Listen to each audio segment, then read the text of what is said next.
Okey, apa itu corona? Corona atau COVID-19 adalah benda yang sama. Corona virus disease 19. 19 tu bermaksud berlaku pada hujung tahun 2019. So, jangan rasa bercelaru kan, sebab ini benda yang sama. Jadi hari ini kita akan kupas isu-isu berkaitan dengan corona.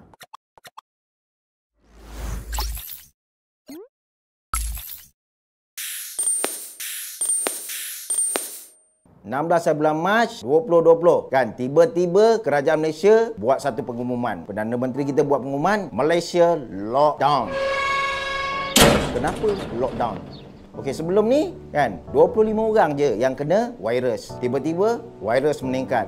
Ramai yang dah terkena sampai angka ratus, dan dijangka yang masih disaring lagi masih ramai. Semua jadi terkejut lah. 16 bagi lockdown, 18 kena terus buat. Tapi masih lagi ada yang tak faham, buat-buat tak faham. Lagipun kerajaan dah bagi cuti kan. Jadi kerajaan buat satu lagi arahan pada 17 hari bulan tu. 17 hari bulan tu Sekatan Pergerakan Antara Negeri. Tapi ada juga yang tak faham, mengambil kesempatan atas cuti yang telah diberikan oleh kerajaan tu, berlumba-lumba nak balik kampung. Okey, ni saya nasihatkan, jangan berlaku seperti Itali. Apabila kerajaan lockdown dan bagi cuti kepada rakyatnya, diorang ni ramai-ramai berpusu-pusu balik kampung. Padahal ada di antara mereka ni yang ada penyakit coronavirus, pembawa penyakit coronavirus. So bila dia balik kampung, rasa-rasa ibu bapa dia, adik-beradik dia kena tak? So sebenarnya dia akan merebakkan lagi penyakit ni. Elok-elok dah ada di kawasan bandar, tapi dia balik kampung dan benda tu merebak. Jadi apa yang kerajaan nak sebenarnya ni?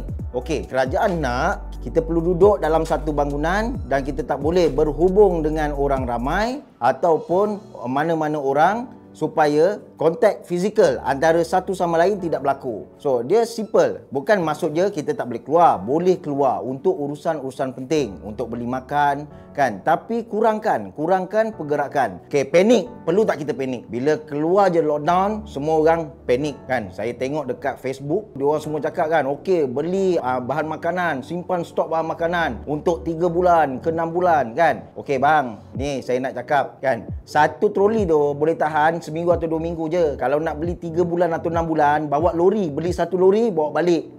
Itu boleh tahan. Okey, jangan panik. Okey, petani-petani masih bekerja sebagai petani, pengeluar masih bekerja sebagai pengeluar. Tetap ada barang-barang, jangan risau, kita jangan panik, kita beli makanan secukup yang ada untuk kegunaan kita. So sebenarnya pergi ke tempat-tempat seperti pasar raya tu, ataupun tempat-tempat yang ramai orang ni sebenarnya lagi mengakibatkan risiko yang tinggi. Pekerja-pekerja jangan risau, bila hari ni tengah bekerja, tiba-tiba kerajaan bagi lockdown, jangan panik, kan. Relax, settlekan kerja yang ada, habiskan kerja yang ada, kemas. Bukan kita akan tinggalkan kerja ni dan kita akan terus berada di dunia lain. Tak. Selepas 2 minggu kita tengok macam mana perubahan dan kita akan kembali ke tempat kerja kita. Walaupun kita tak perlu panik, tapi kita perlu patuh lockdown yang disyorkan oleh kerajaan Malaysia. Mengikut live Dr. Zakrul, 1:3 jangkitan boleh berlaku kepada manusia. Okey, jadi kita nak elakkan benda ni. Jadi kita buat lockdown ni supaya keadaan 1:3 ni tak meningkat. Satu orang dia boleh jangkit kepada 3 orang. Kita bayangkanlah, kalau satu orang tu boleh jangkitkan 3 orang, jadi kalau 100 orang, jadi 300 orang. Okey, kita bagi situasi dia macam ni. Okey, satu saringan mengambil masa selama 45 minit hingga 1 jam. Okey, kita katakanlah 1 jam untuk satu orang membuat saringan. Kalau 100 orang, 100 jam. 100 jam tu 4 hari. Jadi tak gunalah kita buat lockdown kalau benda ni masih berterusan. Jadi kerajaan suruh kita lockdown ni supaya kita kawal diri kita. So, Uncle harap kan persepsi kita berubah, kan. Pemikiran kita biar matang, kan. Kita faham situasi, kita boleh uruskan apa-apa perniagaan kita, tapi secara online. Okey, adakah tindakan kerajaan membuat lockdown ni memberi efek kepada kita?